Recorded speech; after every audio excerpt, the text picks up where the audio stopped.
years, davening like he's the biggest tzaddik on earth. And he went to work afterwards. There's no contradiction. Yes.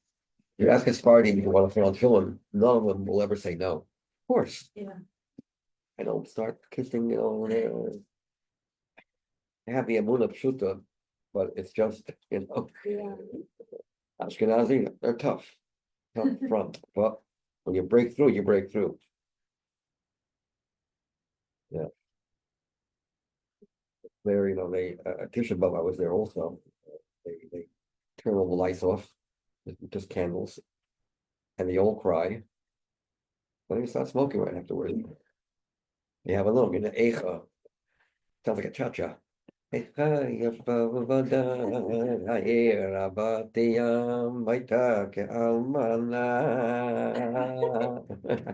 not doing it good, but weird, very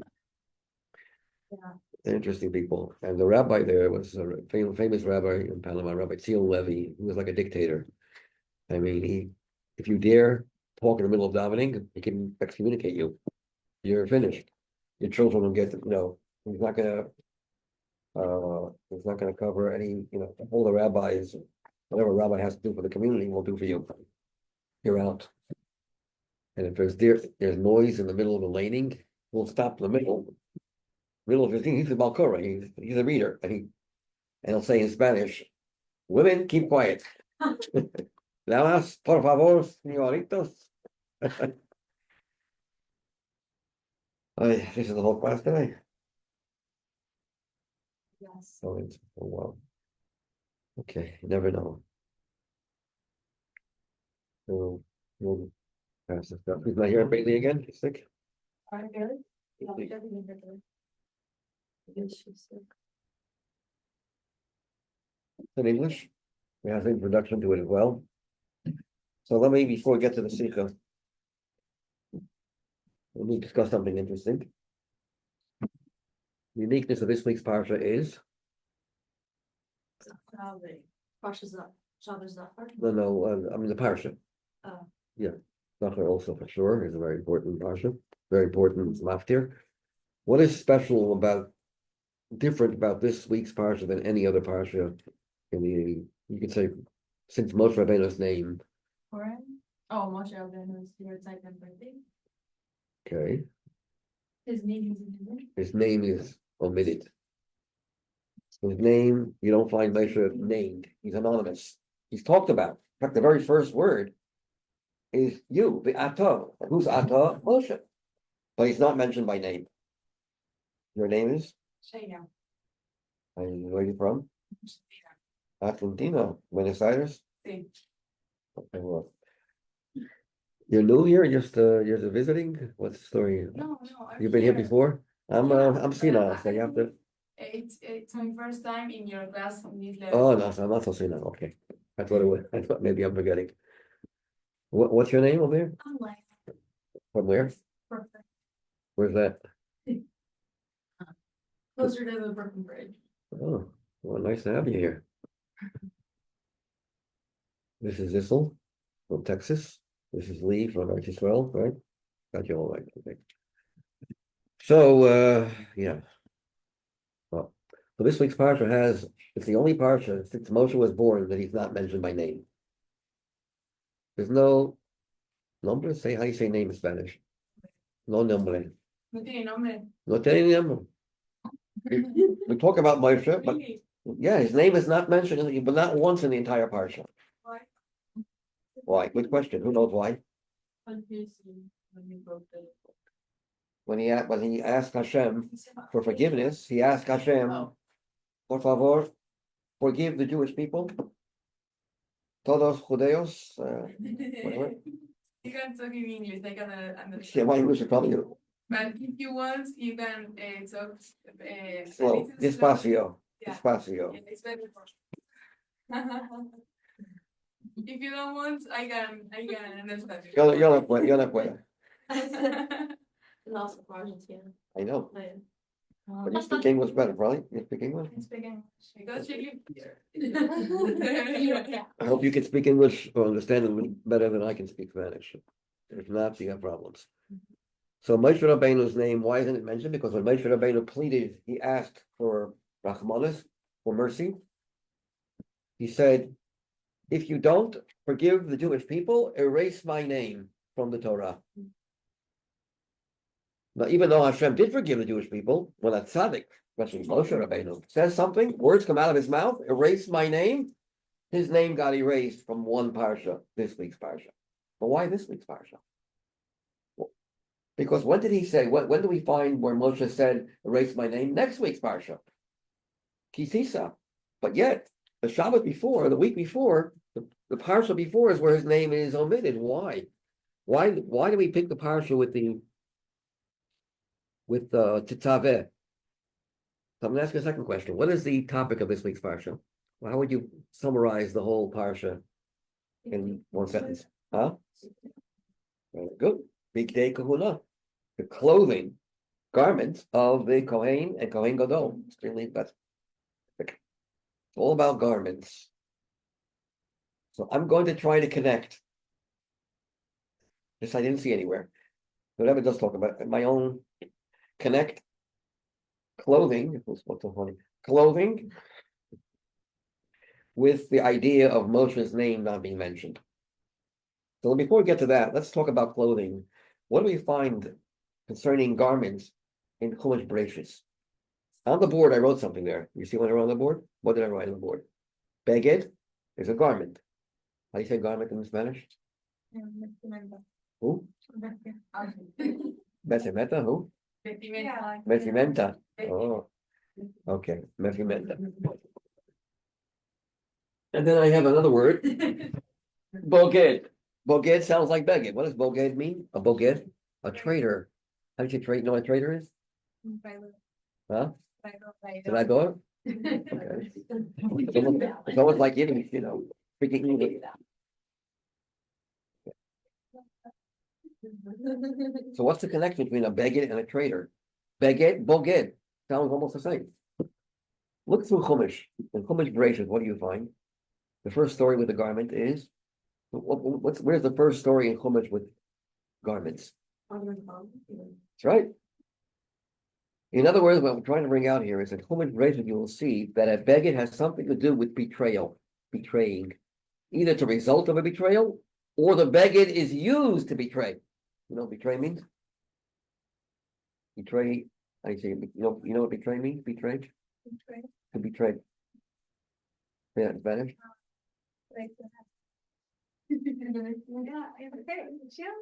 Okay.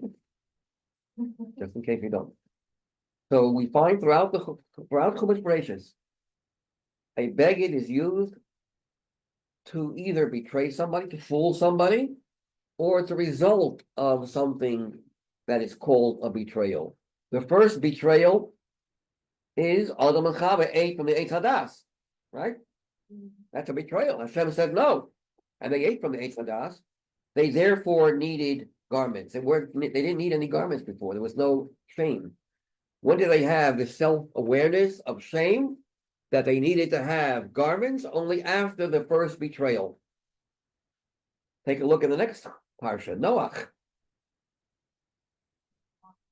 Noach.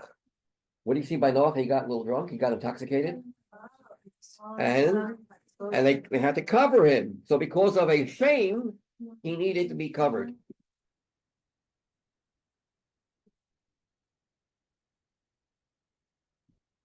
Gracias. What's your name, first name? Salami. And your first name? Oh, Shana. Very tired. Okay, so Shalom and Shana.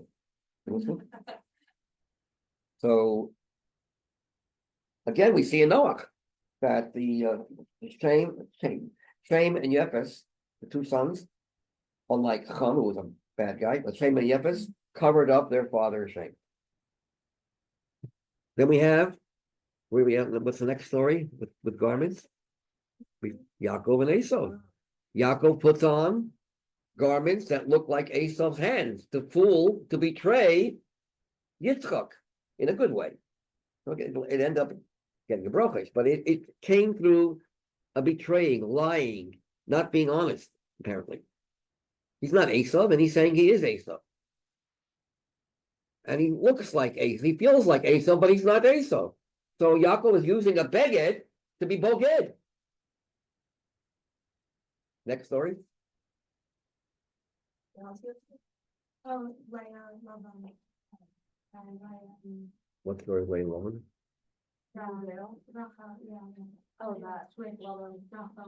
Where was the garment there?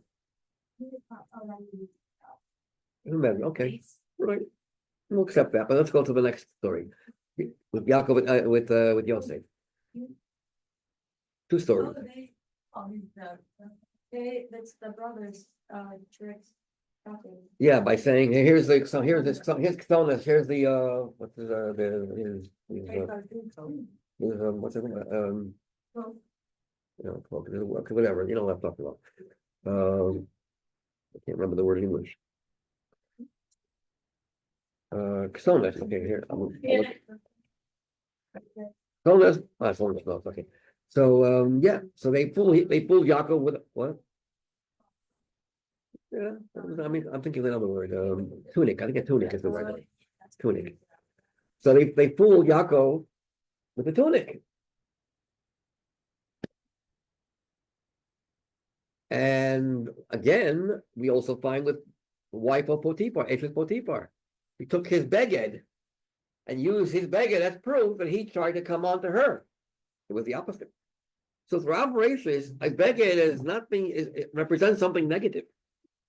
Either it's a result of a betrayal or some shame, or itself is a betrayal.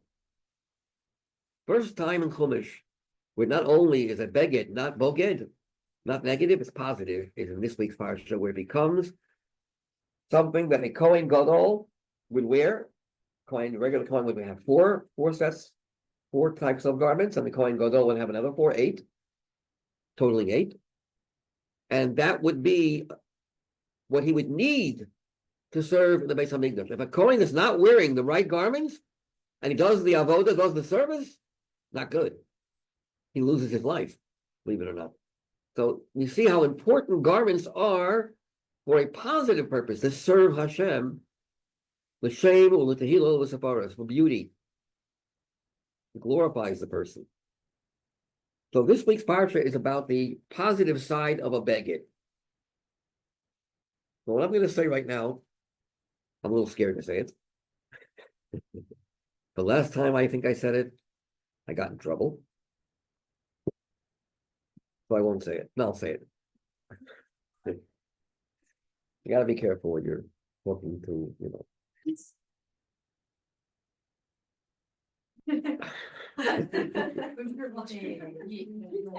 Which one?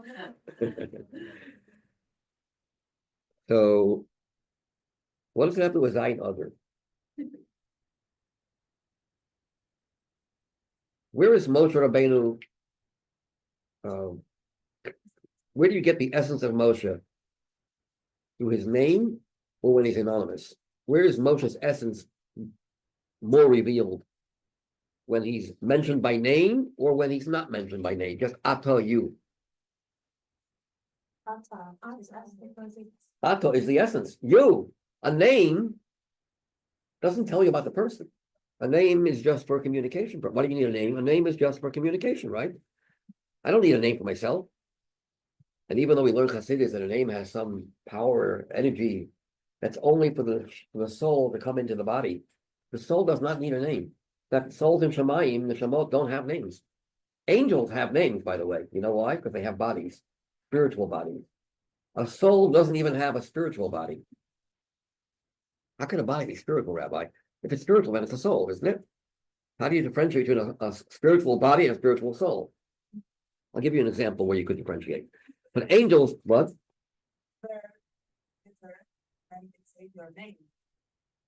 Better for communication purposes. But you don't need it for yourself. So the essence of a person is really nameless, doesn't have a name. As I said before, a soul does not need a name. Souls don't have names. You know when it starts having a name? When the soul has to come into the body, it uses the name, which is why if a person's very, very sick, we add a name. Because another name is on like a new channel, new pipeline, channel for new life. But it's all to connect the soul with the body. The soul itself doesn't need a name. Angels have names. Michael, Gabriel, Ludiel, Raphael. The whole holy names. Souls don't have names. By the way, I'll say just to throw something in.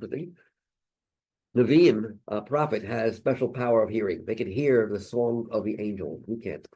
We can only hear sounds, physical sounds. Prophets are able to hear spiritual sounds, like the singing and the song of the malachim, but they cannot hear the song of the souls, because the souls don't have bodies. You need to have a body for a sound to be heard. There has to be a container.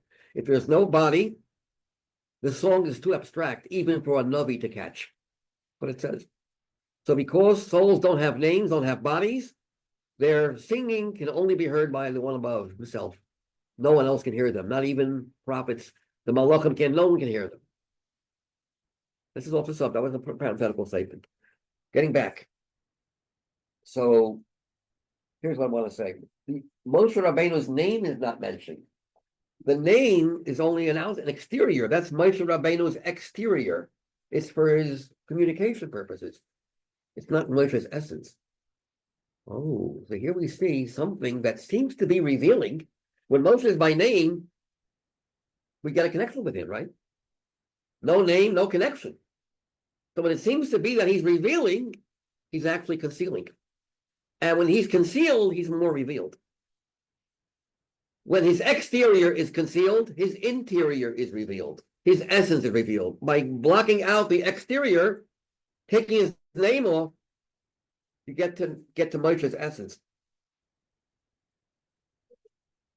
Huh? Can I repeat that? Probably won't be able to. I'll try. By deleting Moshe's name, a name again is the exterior, the chitzoniyot of a person, but it's only for communication. It's the level of the person that relates to someone else, not the essence. Essence is private. So when you typically a name is revealing, revealing for the outside, but it conceals. It doesn't allow you to get to the essence of it. You think too much about Moshe, but what about his essence that transcends any name? A name is an attribute. A name defines a certain, means something. So Moshe it limits Moshe. Moshe's name limits who Moshe really is. Same thing with garments. Modesty. Modesty. So people say, I want to express myself, and therefore not wear garments that cover. So here's the deal. Just like garments seem to be covering, yes, covering your exterior, it's covering your goof, your body. But in doing so, you're showing there's something deeper than your body. You're saying a sign, I'm not just here for you. I'm not an attraction, a centerpiece for people to look at. There's more to me. And you can't know me. You can't get to know me unless you want to marry me. And I don't want to marry you. That's a different story. I am someone, I have my own, I am not just a body here. For people to look at. I am an eye. There's an eye over there. There's something deeper. There's arrows pointing inward. So covering is sometimes revealing, and uncovering is sometimes concealing, just like the name of Moshe. Maybe that's the reason. This is my own idea. Maybe the fact that this is the only parsha where Moshe Rabbeinu's name is not mentioned, but yet he's referred to in the word Ba'atov, part of the name of the Sedra, Ba'atov Tetzaveh. Likewise with begodim. And if you treat begodim properly, and you use it in the best way, it actually can become something holy. I was learning once with a chassan who's not even religious. I mean, barely. Very modern Orthodox, more modern than Orthodox. And I learned with chassanim the laws of getting married, marital law, before they get married. He tells me he wants to have I asked him, questions about Shabbos. Can I keep Shabbos? Let's keep Shabbos, for the most part. But he's very chilled. And he said, I want to have my wife being completely tzniut, modest. I said, why do you care about that? Oh, I know why, but your parents, right? You want to respect your parents? No, nothing to do with my parents. Why? Because if someone is not Tanua, is not modest, it shows they have a problem with their they need attention. And it shows that they're weak personality. If they're religious, if they're not religious, is one thing, but if they're religious and they still have to dress inappropriately, something's wrong with the character of that person. In other words, they don't have self-respect. I don't respect people who don't have self-respect. It's true about the Goyim also. The non-Jewish world respects Jews who respect themselves. Not to try to say, I'm just like you, I'm also not, we're all the same, no. They know you're different. Okay, so did I get into trouble already? Let's see the Sicha. One factor. Can I have something? I don't have. You don't have, good. Who else doesn't have? Anyone want?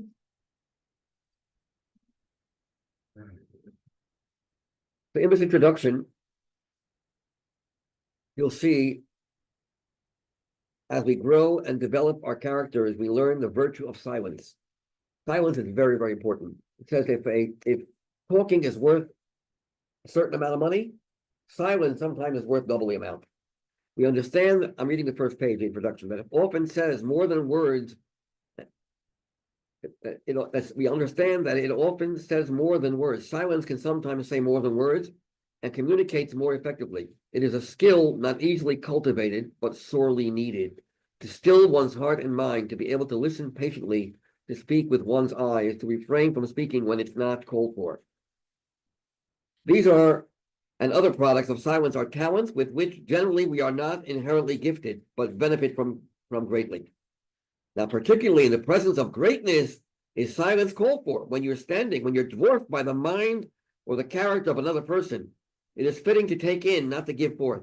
Listen, hold still, so as not to hinder him or her from expressing the qualities and attributes that we desire to learn and emulate. If this is true when we stand in the presence of another mortal, it's certainly true in the presence of the divine. In that vein, the Chumash says, God was not in the thunder, but in the still hushed voice. There's a pasuk in Tanakh with Eliyahu Hanavi.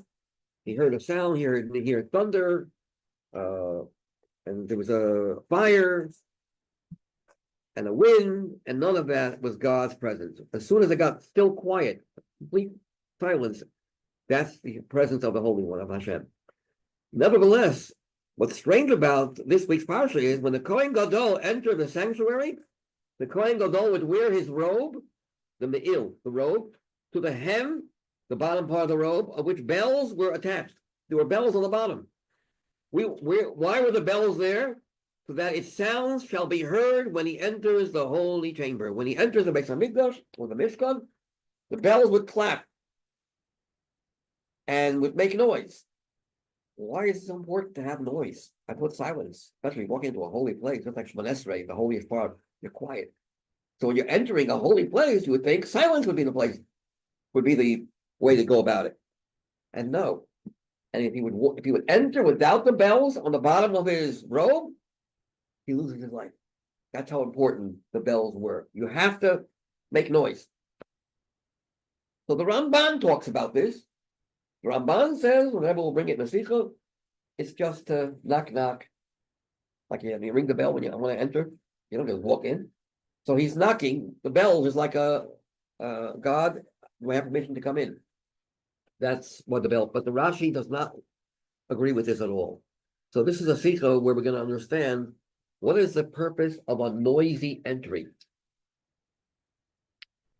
And the Sicha to follow, the Rebbe confronts that question, building on an analysis of the difference of opinion between the views of Rashi and Ramban. He emphasizes the importance of silence. However, he also points out when sound is important. The Rebbe will talk about tanks and mitzvah tanks also this Sicha. Take, for example, a person who is drowning, either physically or spiritually. He will shout loudly for others to save him. By contrasting these two modes, the Rebbe provides lessons for our divine service in the present age, advising when our voices should be heard, should and must be heard, and when we should emulate God's still hushed voice. Okay, let's see the Sicha inside.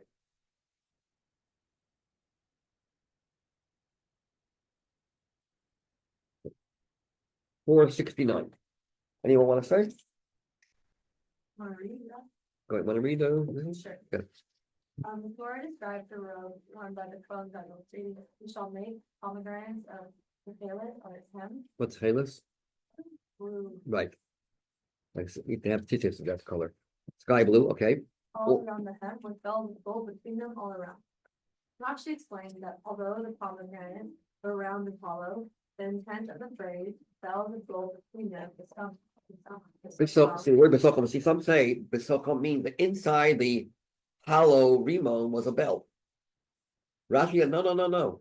Besocham means in between two pomegranates there was a bell. Pomegranate, bell, pomegranate, bell, pomegranate, bell. I've got a picture over here if you can see it. Oh, so good to see you. Good afternoon. I don't know what time it is. Here's a picture. I should have made a copy of this, but here's a picture. Where? Here? Yeah. This is what Rashi said it is? Yeah. According to Rashi, the bell was not inside the pomegranate, it was beside the pomegranate. Bitol can mean either inside or in between. Pomegranate, in between two pomegranates, on the bottom of the hem of the me'il, of the robe, there was a bell. But the actual rimon was hollow.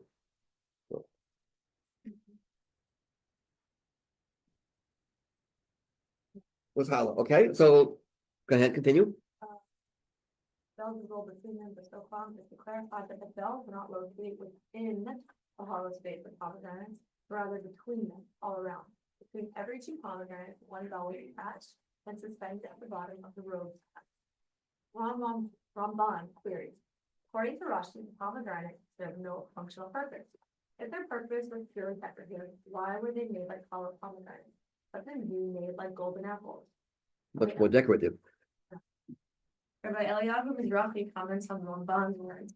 I do not know why he chooses apples over pomegranates. He should have just simply said, let's have the pomegranates solid.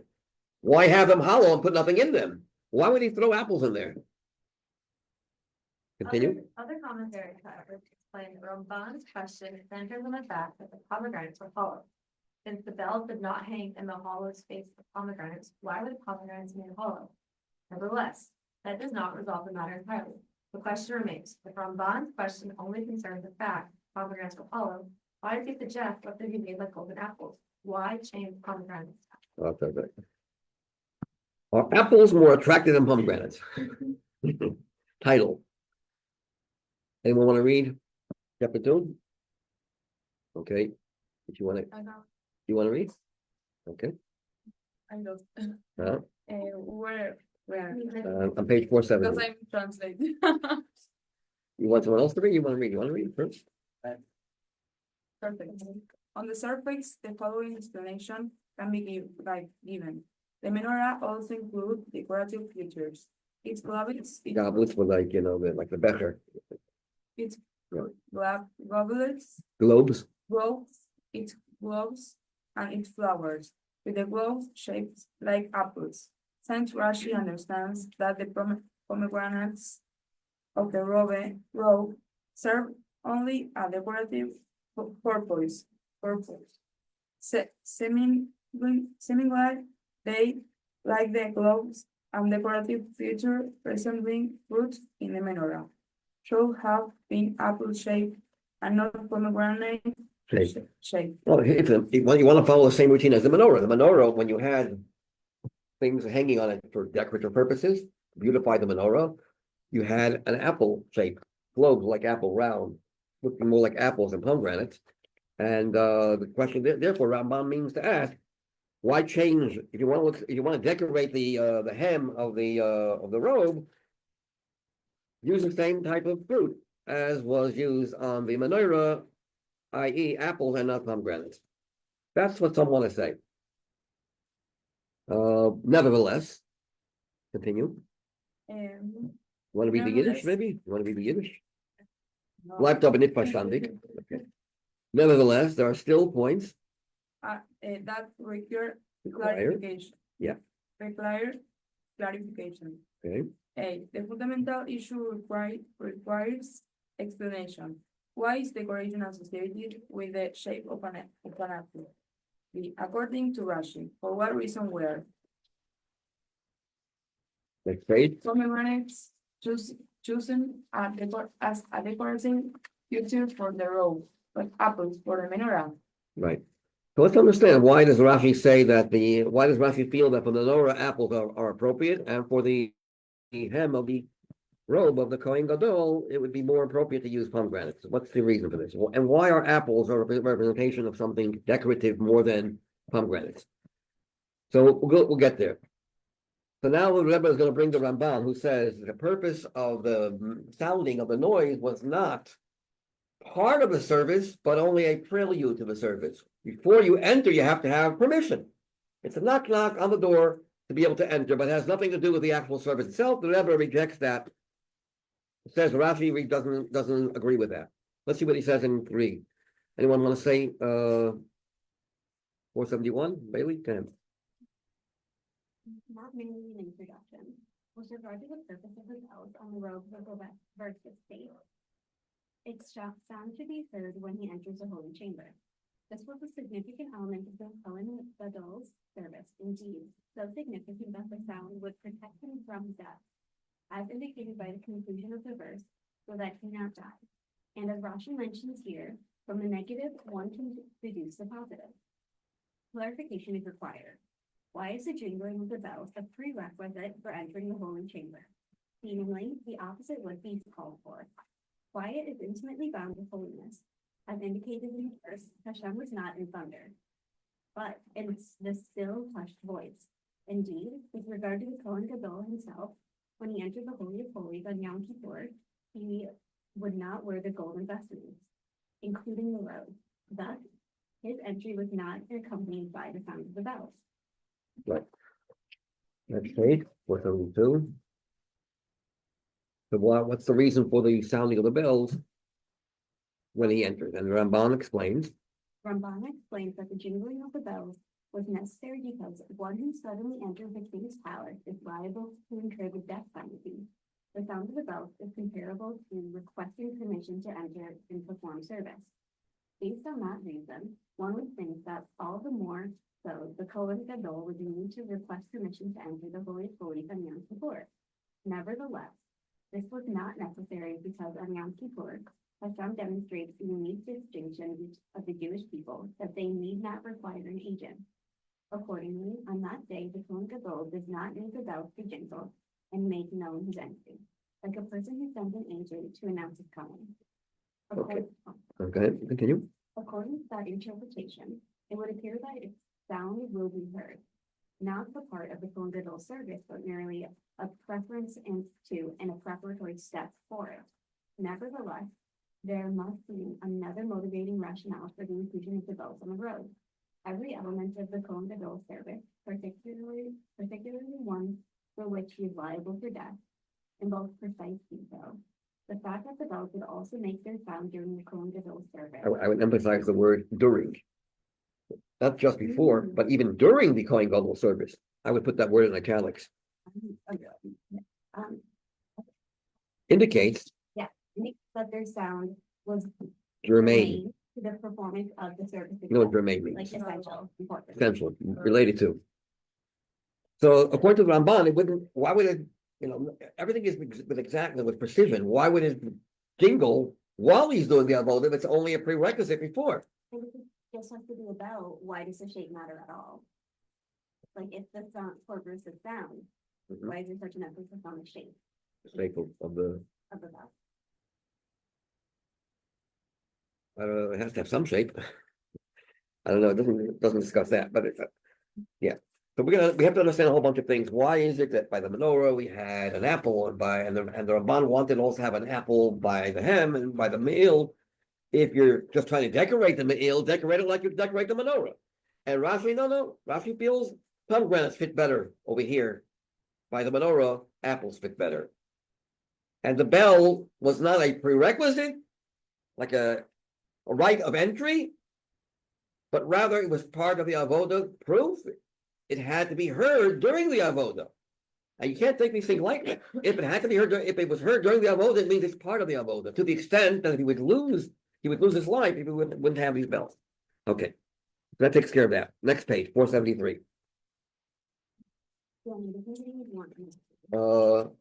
Anyone else?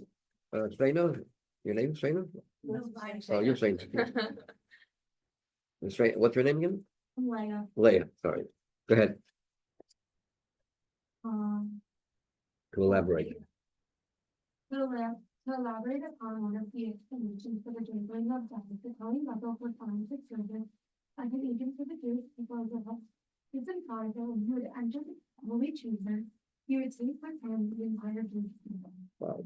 As explained at length in several sources, divine service of Bali Chuva, penitents, were motivated by their distance from God and seek to flee from evil, is carried out with a plan. It is like one who bolts away from a life-threatening situation with shouts and not talk. Parallels to such divine service exist for every Jew, even one who does not sin. When he contemplates his spiritual state, he realizes that he is distant from Hashem because the animal soul still exists within him with its initial strength.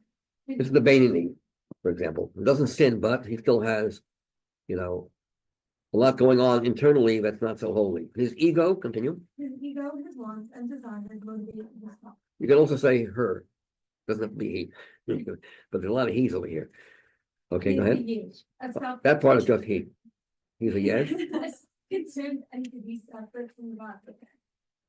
Alternatively, her self-awareness may stem from the good within his godly soul, a holy entity, but one that is conscious of its own existence and is not characterized by the optional station. This is even a tzaddik who does have no Yetzer Hara, doesn't have, really anything internally not holy, but even his holy feelings are his. And the fact that he feels his love towards Hashem, but you feel your love, shows that it's limited, and he wants to even escape from that. Continue. The awareness that his selfhood distances from Hashem arouses him and seeks to flee from the state with the last plan. In that vein, it is related that when the Baal Shem Tov was asked by his wife Hasidim make animated motions in the middle of prayer, he answered with an analogy to a person drowning at sea. He will make all sorts of wild gestures to save himself and shout out with all his strength for others to save him. Certainly, no one seeing his gestures or hearing his shouts will find him humorous. The clamor of such divine service is not at all a contradiction for the virtue of stillness implied by the verse. Hashem was not in the thunder. The name of Hashem used in this verse, Havaya, Yud Kei Vav Kei, the essence of Hashem's essential the name. name associated with godliness that is utterly unlimited, transcending the world. To be a conduit for that level of godliness, one's divine service must reflect a still hushed voice, i.e., to be carried out with constant depth. But it's a level that you got to lose yourself. You can't express yourself. So this is a part of God that is beyond expression. Therefore, it has to mirror in your own avoda as an expression of silence. You want to ask me? 1 second. Yeah, I have a question. What is bitul? What is bittul? Oh, that's $1 million question. What is bittul? I don't Translate? remember Yeah. No. Bittul in English means where happened to your friend? You left? I don't know. To nullify oneself, to feel I'm nothing. But that's a bad word. Bittul gets a bad rap. It's not you're a garbage, you're a shmata. Bittul means that you lose part of yourself, which prevents you from going beyond yourself. When you want to go beyond yourself, it's hard. You have to put yourself aside to be a receptacle for something greater than yourself. Okay. I always give the example with body parts. Does one want to feel their pancreas? You can say Hope not. selfish. Huh? Like You can say man like selfish. No, selfish is the opposite of selfish. Selfless. Okay. Selfish is the opposite of bittul. What'd you say? It's like cancel. You know, cancel? Like to end or something. Yeah. So it's like canceling yourself. Okay. Yeah, to something higher than yourself. So it's not a negative thing, it's a positive thing. Just like if you don't feel your pancreas, it's a sign of health. Okay, I understand. What's your about 1 second? I'm also a lawyer. If you think about it, I think about this. Because like the lawyer, they represent you, the client, and they come as like the best lawyer, they tell you they went to the best school, they got the best grades, they do this work for 20 years. By the end of the day, in court or in the contracts, they're representing you, they're not representing themselves. But if the lawyer told you, said like, I'm nothing, it's all about you, you'd be like, I'm not gonna, I'm a terrible person, I'm bad, I'm a bad lawyer, I don't matter, I'm not gonna pay for you, then I'll go a better lawyer. Like, the lawyer comes, like, that's why you come as your best self, to represent Hashem, to represent something higher than yourself, right? And the lawyer comes like the best lawyer to be your lawyer, not to be himself in court. Or a president who's there for the people, not for himself. Very good. Okay, continue. So we have a word, Loi Barav Hashem, Yud Kei Vav Kei, that element of God, you have to be silent. But when you're relating to the part, to the godly, to the worldly part of God, when Hashem is in the world, Elokim, the name Elokim, which is the name that is related to nature, where Elokim is the gematria of Teva. The word Elokim has 86. Teva, Ha-Teva is 86. Ha-Teva. So when Hashem is enclosed within nature, that element of godliness allows room and recognizes otherness. Elokim is where Hashem is the boss. Well, you can't be a boss if you have no one following you. Havaya is God in his own world. Elokim is where he runs the show. So there's a show, there's otherness. You're just the one who controls. Therefore, there's room for distance. If there's room for otherness, there's room for that which is not God. And therefore, there's room for making noise to break away from that distance to get closer to Hashem. So that's what the Rebbe is saying here. If it's Shem Havaya, the name associated with godliness that is utterly unlimited, transcending the world, different story. The account of it for that level of godliness, one's divine service must reflect a still hush voice, i.e., be carried out with consummate bittul. Okay, next paragraph. Sorry. Leah, by contrast? By contrast, divine service that is associated with being mission, concern for oneself and one's own being relates to the level associated with Hashem's being Elohim. The name associated with the dimension of godliness that allows for existence, but feels separate from godliness. Such divine service involves a plan, as explained above. Elohim is the only name of God, by the way, that has, that's plural. God is one. Why is it plural? Because it's Hashem invested in every single part of nature, which is plural. On the other hand, Yud Kei Vav Kei has no meaning. Every other name of Hashem has some kind of meaning. Kale means strong. Elohim means judgment, a judge. What?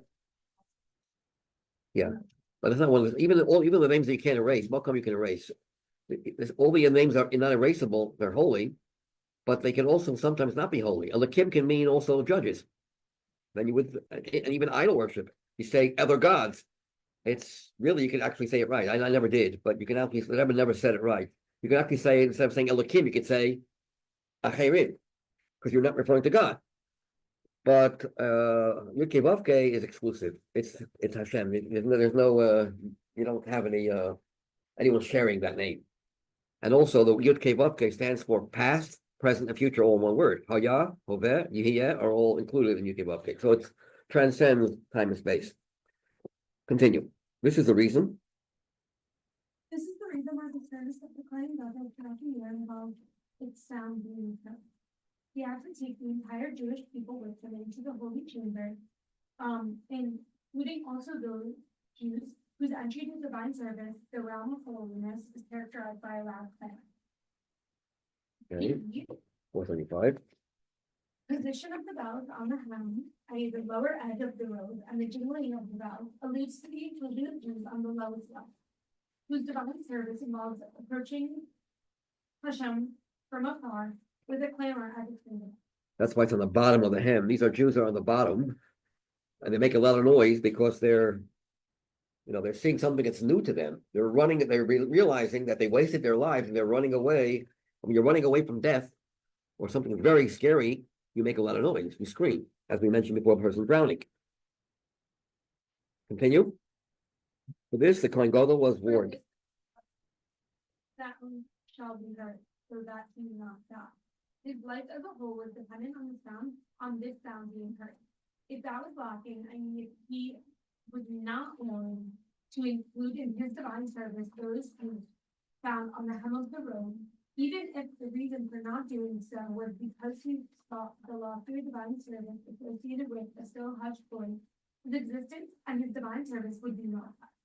The reason is that the constant fulfillment of the Jewish people as a whole depended on divine service that includes all 600,000 Jews, from the heads of your child to your woodchoppers and Water water. growers. Interesting footnote 40 over here. At the bottom, you see a footnote notes. He says, he sent you to the Ramah. This is Ramosha Isserles, who lived about 400 years ago. But Ramah writes also a commentary on the Shulchan Aruch of Yosef Karo.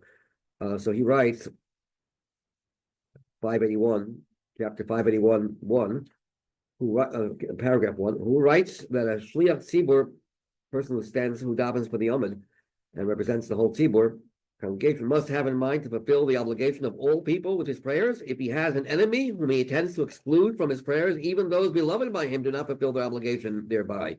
The portions of the quote that are cited with an ordinary typeface are part of Ramah's words.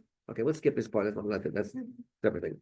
But what the Rebbe is saying here is that Ramah says that the person who's davening on behalf of the whole Tzibur cannot exclude anyone, even an enemy. If there's an enemy there, then don't daven for the Yomid. Let someone else daven. You don't like that person, you can't be qualified to daven to represent the Tzibur. Don't forget the word Tzibur stands for Tzadik, Beinani, and the other, and Rishoyim. So you have to include that also. They're also part of the Jewish people. Tzadik, Tzibur, Tzadik Beis Vav Reish, Tzadikim, Beinanim, and Vav Reish, Urishayim, and those that are not Beinanim, those that are on the other side. The Rebbe also says, like last week's parsha with Kesef, Zav, Kesef for the Choshes, that the Zav are the Bali Tshuva, the Kesef are the Tzadikim, and the Choshes are those that are affected by the Nachash, by the snake, the primordial snake in Eitz Hadas, which is the source of the Eitz Hara. That's Nechoshes. Everyone, there had to be contributions from all sides, not just from Tzadikim and Beinanim or Bali Tshuva. Okay. Page 4, when silence is heard, anyone want to say? I'll say. The above refers only to the service of the Kohen Gadol throughout the year that is carried out merely in the holy chamber. On that level, when you're not entering the holiest part of the Beis Hamikdash or the Mishkan, there is the possibility for distinctions ranging from the quote the heads of your tribes to your wood choppers and water drawers to exist within the Jewish people. Then you have a lot of different levels. Page 476. For that reason, since you have these people who are on a very low level, who make a lot of sounds, its sounds shall be heard representing those people, i.e., such divine service involves noise. By contrast, the service of the Kohen Gadol in the Kodesh HaKadoshim on Yom Kippur was carried out without noise. On that day, the Jews are like angels who serve Hashem in silence. Moreover, the essential bond all Jews share with Hashem is revealed. Then all Jews, even those on the hem of the robe, are no longer on the hem of the robe or making noise, are in a state of intimate closeness and oneness with Hashem. One people affirming Hashem's oneness. Accordingly, their entrance into the Kodesh HaKadoshim via the Kohen Gadol does not resemble the approach of one who is distant and trying to draw close, that is accompanied by noise, because you're going through a transition and you make a lot of noise when you're transferring from one level to another level. There's a lot of noise that's made, but rather is characterized by consummate bittul, or still hush voice, like the difference between a thick log that's on fire. The log is thick and it says, "I'm here, look at me." And even when it's burning, even when the log is burning, that's bittul, burning, becoming fire, which is symbolized with bittul. It's losing its existing to becoming part of a fire, which we say the fire is something holy and spiritual. It makes noise. Even while it's practicing bittul, it makes noise. It's a noisy bittul. Because when something is very self-serving loses itself, it makes a lot of noise. There's a because it's going through a very big changeover. How about oil?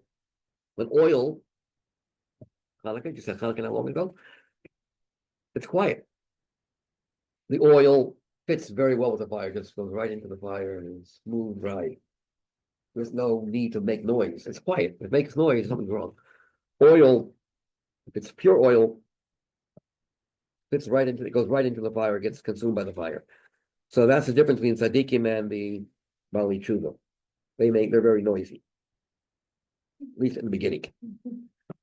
Okay, now we go to the next paragraph, the next chapter. Universality or consummate virtue. I'll say one more. Based on the above, it is possible to understand the differences in the approaches of Ramban, who maintains that if the pomegranate were intended as ornaments, let them be made like golden apples. If you want to use them as ornaments, then apples are more beautiful.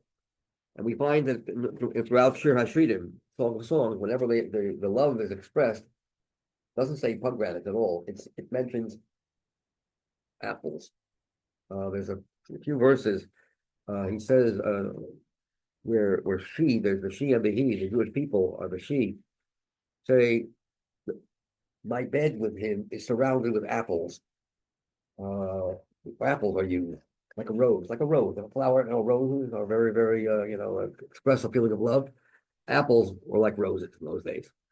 And you see that throughout the Shir HaShridim, a Song of Songs, there's a love story, you see tapuchim. Where is pomegranates mentioned? Also in Shir HaShridim, but there it's referring to the word rimon. It's associated with a pasuk in Shir HaShridim, which says like this, like a split pomegranate, kapelach harimon rakosech. Your cheeks, your temple cheeks were like red like a pomegranate. But Gemara says it's referring to when it says rakosech, rakosech means cheekbone, but it also means empty. Even the Jews that are seemingly empty from Yiddishkeit, empty in their Yiddishkeit, are filled with pomegranate seeds like a pomegranate, actual pomegranate. In other words, they're full with mitzvahs like a pomegranate full with seeds. Quite a few. Take a look at the amount. You ever count the seeds on a pomegranate? I don't know how many there are, but there are quite a few. For some reason, a rimon is a metaphor for Jews that are sort of empty. That's why the rimon on the hem was hollow. But yet, a rimon is also a fruit that is filled with seeds, i.e. mitzvos.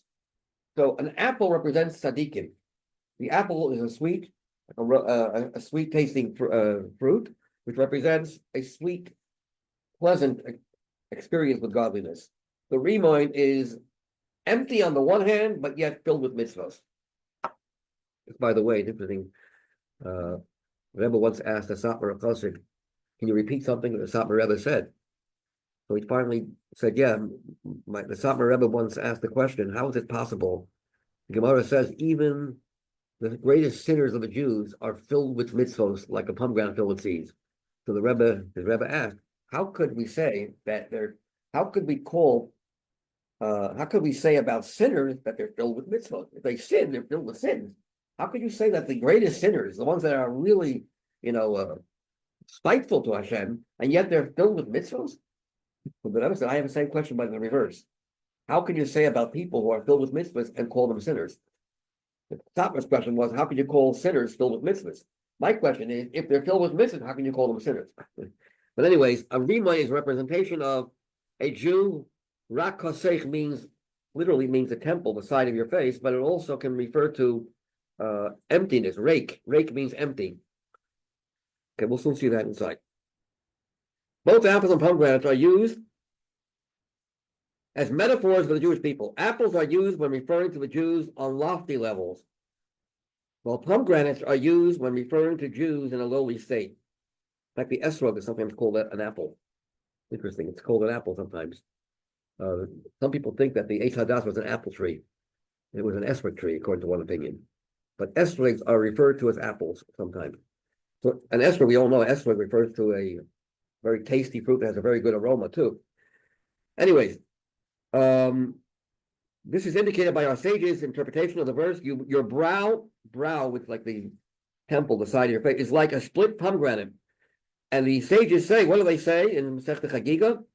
That the word brow or bro is like a split pomegranate as describing the empty ones, because the word that means brow or the bro or brow, how do you pronounce brow?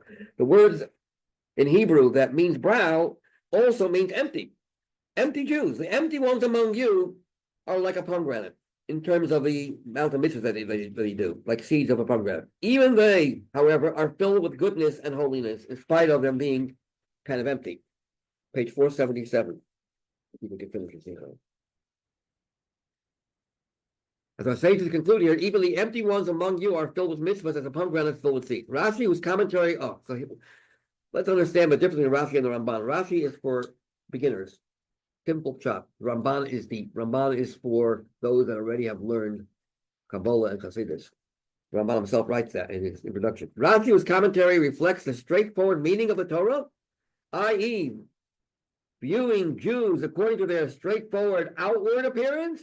What do you see when you look at a Jew outwardly? Sees the Jewish people in their totality, including also those on the hem of the robe, who are like the empty ones. Therefore, the ornaments have to be shaped as pomegranates, showing that even the empty ones, the pomegranates, and those on an even lower level, the sinners of Israel, not just are they empty for mitzvahs, but they actually sin a lot, could enter the holy chamber. Together with the Kohen Gadol, they are part of the Jewish people as a whole, and furthermore are filled with mitzvahs as a pomegranate is filled with seeds. By contrast, Ramban goes deeper. He sees much deeper. Ramban, whose commentary includes not only the straightforward meaning of the Torah's verses, which he also does quite a few times, but also pleasurable concepts for those who know grace, for those that are imbued with a special understanding of the secrets of Torah. Therefore, he highlights the inner dimension of the Jews, and a Jew's inner dimension has no connection to sin whatsoever. Your people are all righteous, they're all apples. For this reason, Ramban interprets its sound shall be heard merely as the preparatory stage for the service the Kohen Gadol would perform afterwards. In the Ramban's world, you're entering in a holy place, you're quiet, because there are no such thing as a Jew who's making really noise. That Jew on the outside, he's making noise, but internally that Jew is completely batal to Hashem, but not as an aspect of that service itself, rather only as an introduction. The reason is that his entry into the holy chambers as the agent of the Jewish people as a whole was carried out on a level of the service of the righteous with a still hushed voice. Ramban is looking at Jews as tzaddikim. Continue on page 478. This is the meaning of his statement. If their purpose was, here's now what he wants from Rashi. If you're trying to decorate, going deeper and decorating, if their purpose was decorative, let them be made like golden apples. Pomegranates are not decorative. They're noisy. They refer to Jews that are noisy, but that's not decorative. Decorative is beautiful. It's quiet. It's serene. If the pomegranates were not made for a functional purpose, but merely for adornment, to look nice, to reveal the beauty and positive virtues of the Jewish people, if you want to express the beauty of the Jew, don't refer to them as noisy. Refer to them as tzaddikim.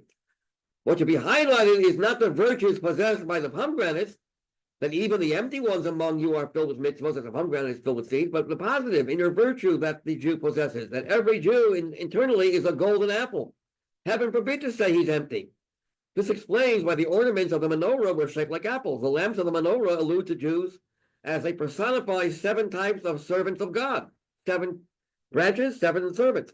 Therefore, for every lamp, there was an apple-shaped ornament as stated above in section 2. And then continuing.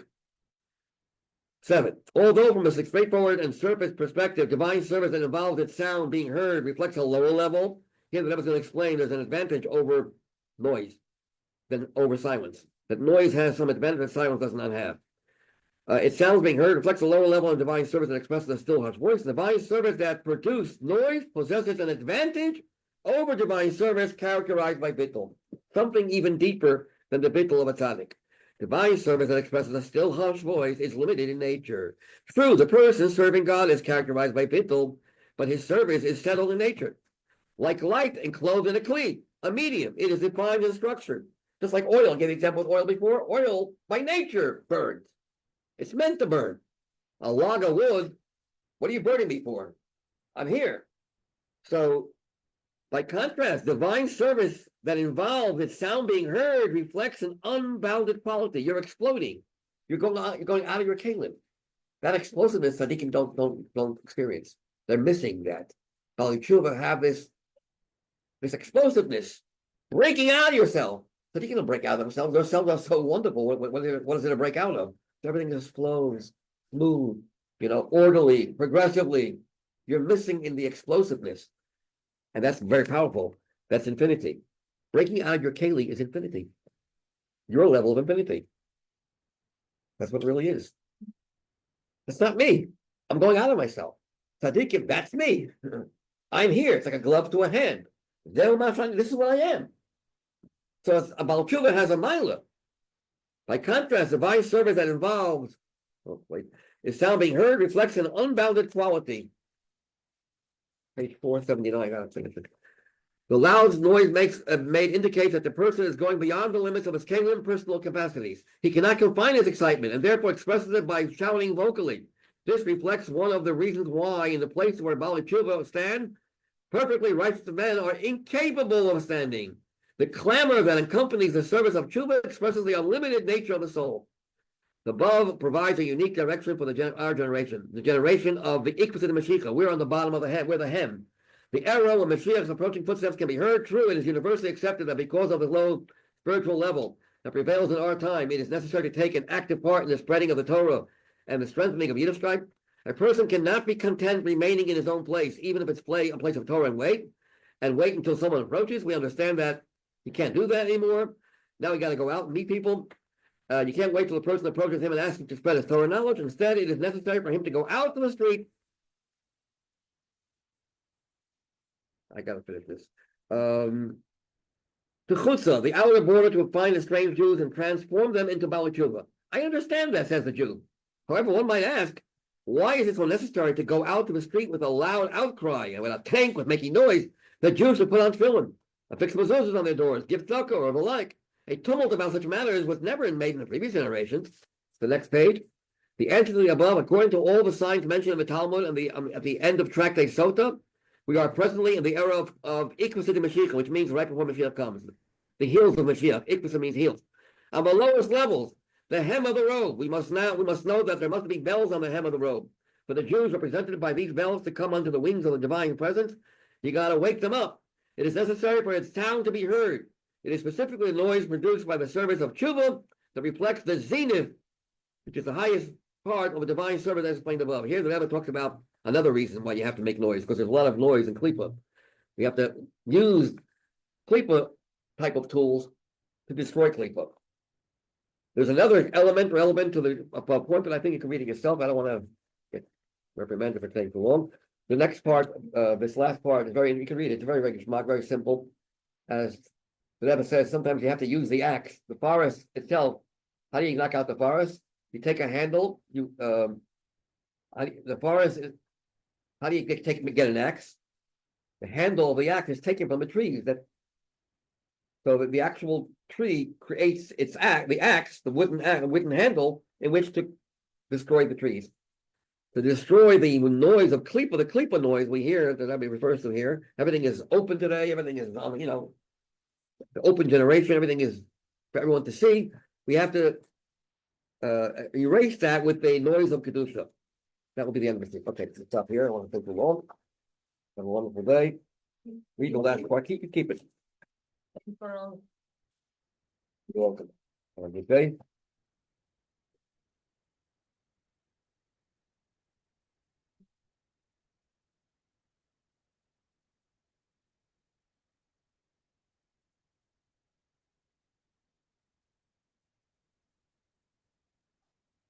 When we start, but like end of May. Well, I don't know if I'll make it class the last month of the year. I know I'm a big part of it. Really bad news now. Wait for me. Yeah, I'll let you all prep you. I don't want to shock you now. Don't worry, when they get cutouts that look just like her, put it in your slide every day. Yeah, we'll put a cell phone behind her, then from Zoom she'll see that. Yeah. Don't worry, I've got it over. I don't know, maybe in functional company. I don't know. Yeah, but I'll still be in the area. I'm going to lie you tested. What around? I'm still here for a while. I'm still here for a while. Wow. That's nice. Hey, guys. Oh, pathetic. Yeah. watch it. Yes, I'm still on live stream. Can I touch the tablet? Yes. Sorry.